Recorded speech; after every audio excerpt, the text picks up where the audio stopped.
right, let's jump into plot. So from here on out, if you haven't seen the movie, we might spoil something. So stop here, go see the movie. Definitely gonna spoil come some back things because there's no way not to. Yeah. So let's just jump into it. This movie. All right, at the start of it, I wasn't believing Bradley Cooper's character. I was just like, oh, he's just gonna play this as like that stereotypical drunk musician. I thought he was just gonna kind of overact it, but holy shit, he played that character. So I started believing him more and more throughout the movie, and I was like, all right, he's going to get that Oscar nom for this fucking movie. Yeah, my concern at the start was that he was just gonna try to mimic what Jeff Bridges did in Crazy Heart. Yeah. Where you just try to be like, you be a drunk and you just try to be like, you get some sympathy for just kind of like your own state of being. Yeah. And then it's, and then if I was not sure how he was going to expand on that, but I really, really liked the main themes about, saying something that like it's what you say, and then like the line towards the very end, again, fucking, I'm just spoiling. I'm not gonna fucking say spoiler alert anymore. But when Sam Elliott's talking about how Bradley Cooper said, music is just 12 notes in an octave, and then it just repeats, and so all an artist can ever do is say something the way that they see those notes. And so the whole idea of, and then he talks to Lady Gaga at the middle of the movie talking about how people aren't always going to be listening. So right now you got to fucking dig deep and say something, because it's really, at the end of the day, it's all about what you say. And I thought that theme was really well done, especially how, as his career is declining throughout the movie, obviously hers is rising. And so then there's the theme about the idea of that the spotlight has to shift. If there's a finite amount of attention that the world gives, and so as the spotlight shifts, someone's gonna be collapsing as another star is raising. And the critique that he gives to her when she's nominated for Grammys, and he's just like giving her shit for the lyrics of her song, and I'm like, I'm really glad that they made that point. Yeah, because it's pretty much, I love that it was kind of a shot. I don't know if it was intentional, but it was kind of a shot at the state of country music now, because it was like she got her start by belting out these beautiful lyrics and everyone hearing her voice, and then the record got a grab of her cooch and just dragged her into the I think it's just pop the state star. of I think it's just the state of music in general, because it's this problem is symptomatic of all genres. In rap, you've got your fucking mumble rappers. In pop music, you don't really have anything like there really isn't emphasis. Out. Well, there's no emphasis on the actual songwriting or even the singing half the time anymore, because the beat is so prevalent. So that's just and so the main thing that I always felt throughout the whole thing was the clash between, style and substance. And Bradley Cooper being the champion for substance despite being a flawed character, and then Lady Gaga having all of the substance but then being exploited for the style aspect of it, I thought was really interesting, and I really liked how they handled that, because when the movie was starting, like I said before, I wasn't sure how they were going to do her career trajectory, what kind of music she was going to make, and then especially that compared to Bradley Cooper's music. But I really liked that they did subtly throw in there repeated times where she would mention or make it seem like she was not comfortable with the shit that her manager was trying to get her to do. Like how she told the dancers to not go on stage. Exactly. And then Bradley Cooper's like, yeah, fuck the dancers. Like, that's the kind of shit that I really loved about the movie, because it was subtle. It wasn't trying to be preachy one way or the other, but it was just pointing out the fact that, coming back to the central theme of it's all about what you have to say. I really like how they tackle that, where even as she was getting more popular with substance, as the substance started to fade away, she wasn't really comfortable with it. So then when it comes to the end, after Bradley Cooper has killed himself, and she sings the song that he wrote for her as a love song, and she's back to wearing a simple, dress, her hair's back to normal.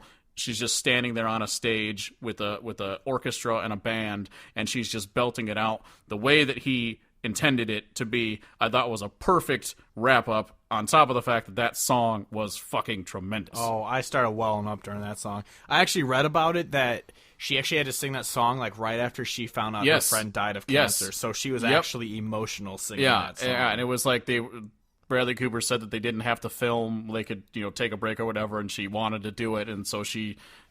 Obviously, I mean, she did.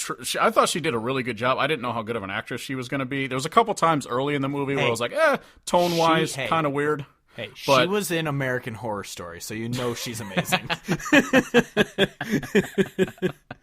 Yeah, I mean, I wasn't sure I was going to be. There was a couple times, like I said, early in the movie, I thought there was a couple weird tonal things where I felt like she was kind of all over the place. But as the movie went on, she really settled into the role. And then, that scene, I was like, God damn. Yeah. Like, the singing is tremendous. This song is tremendous. What just happened in the movie is gut-wrenching. And then this piled on top of it, like, God, this is the shit that movies are all about. Like, this is the kind of emotion that you're supposed to be feeling. Yeah. And I like, so kind of going back to we'll definitely pretty much focus this mostly on the end of the movie because holy shit. But I like how it started off, he was kind of jealous because he was a drunk, like, who was on his way out. He's kind of a little bit of a has-been, and she's just rising. So it starts off where he's just jealous, but then it turns into him being mad that she's selling out because, like, it's when he's watching her on SNL, watching her do that stupid fucking dance to, like, Do You Want to Fuck Me song or whatever. Yeah. And he's just like, fuck this. He leaves and cracks a beer. He's like, what is this crap that she's, like, spewing out? And then, so obviously he gets drunk and, in the bathtub tells her, like, you're ugly. This is terrible. Like, yeah, and I thought that the lines from that scene that stuck out to me was when he says, at one point he says, maybe I failed you. And so to him, so he's thinking to himself that he has, he fucked something up in this world because of the fact that her music's not going the way that it's supposed to, which I thought was really interesting. But then also just on top of the fact that he's just like talking about how I don't understand why, like, she's getting nominated for Grammys, and he's basically talking about like I don't see it, because that's a really interesting part compared to later in the movie where Sam Elliott talks about how the way Bradley Cooper described Lady Gaga, like, as her, like, singing in her music was like the way that she sees, I think it was like the way that she sees those 12 notes is like the way of angels, or maybe that's what Bradley Cooper says to her. Either way, but like that combination of nitpicking the crappy music that's being nominated on top of the fact that he's acknowledging how great she is as a songwriter, and it's there. I really dig it. Yeah, and then I really dig it. I was actually expecting when they moved him just to guitarist for that cover of what's that old song, that 50s song that they covered, where he Pretty Woman. Yeah, Pretty Woman. And I thought it was going to be like, I thought it was going to jump into straight cliche of like, he falls over while playing the guitar, where you see him stumble to pick up the pick, but he still plays the guitar right. He does the little hold the note just a little too long to show everyone, hey, fuck you, I'm still here. Yep. But then he just plays it right anyway. Yeah, but then they're done, and he's just like, is it over? Yeah. And then but then of course he does the thing of going up on stage and pissing himself, which was kind of funny. Oh yeah. Actually, speaking of funny, there's a lot of funny moments in this movie. I didn't expect there to be so much humor, especially towards the start of the movie. Like, there was so much that I was like actually in the theater laughing out loud too. Like, how about Andrew Dice Clay like being an actor and actually acting? Oh yeah, we'll get to that for definitely with the casting after this. But yeah, that was awesome. But yeah, then like leading into how he kind of goes from, he does like, I failed you, like, what are you doing with your career, to getting corrupted by that douche-tard producer guy or manager guy or whatever, and like him saying like, you almost ruined his career, and him coming to the mindset of, I'm in her way and I need to go. Like, not in a, I need to step away from her music career. Like, I just need to be out of her life so she can succeed. Yeah, and that, whoa. Yeah, I thought it was really, obviously it's powerful and an interesting just subject matter, the him coming to that realization, but also the fact that he got clean right before it. So it's not, it's not the booze, it's not being inebriated that's clouding his judgment. Yeah. It's like it's something in his character. Yeah. has spoken to that I think is really interesting.